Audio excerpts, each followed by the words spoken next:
ఉత్తరప్రదేశ్లోని గ్రేటర్ నోయిడాలో ఇలాంటి షాకింగ్ కేసే వెలుగులోకి వచ్చింది. ఒక యువకుడు తన బట్టతల్ని దాచిపెట్టి ఒక యువతిని వివాహం చేసుకున్నాడు. నిజం తెలిసిన భార్య పోలీసులను ఆశ్రయించి భర్తకు బిగ్ షాక్ ఇచ్చింది. ఇక డీటెయిల్స్లోకి వెళితే ఈ ఘటన బిస్రాక్ పోలీస్ స్టేషన్ పరిధిలో చోటు చేసుకోగా బాధితురాలు న్యూఢిల్లీలోని ప్రతాప్ బాగ్కు చెందిన యువతి.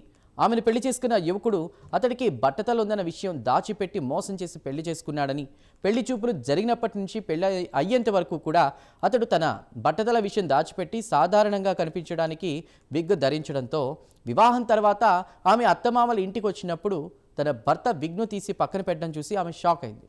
దాంతో అతని బండారం బయటపడింది. అది తట్టుకోలేని బాధితురాలు వెంటనే పోలీసులను ఆశ్రయించింది. జరిగిందంతా ఫిర్యాదులో పేర్కొంది.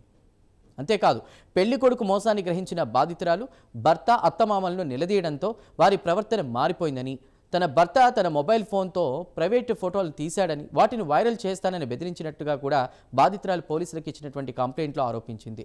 డబ్బు కూడా డిమాండ్ చేశాడని బాధితురాలు పోలీసులకు ఫిర్యాదు చేసింది.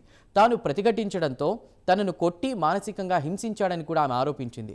తన భర్తతో పాటు తన అత్తమామలు, ఇతర కుటుంబ సభ్యులు కూడా వేధింపులకు పాల్పడ్డారన్న బాధితురాలు కొన్ని రోజుల క్రితం నిందితుడు ఆమె నుండి సుమారు 15 లక్షల రూపాయల విలువైన నగలను లాక్కుని ఆమెపై దాడి చేసి ఇంటి నుండి వెళ్లగొట్టాడని ఆరోపించింది. తనను బిగ్ పెట్టుకుని మోసం చేయడమే కాకుండా తనను చిత్రహింసలకు గురి చేసిన భర్త, అత్తమామలపై చర్యలు చేపట్టాలని ఆమె డిమాండ్ చేసింది.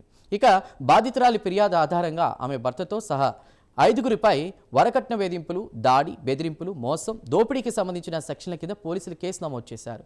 అన్ని ఆరోపణలను తీవ్రంగా దర్యాప్తు చేస్తున్నామని, అవసరమైనటువంటి ఆధారాలను సేకరిస్తున్నామని పోలీసులు తెలిపారు.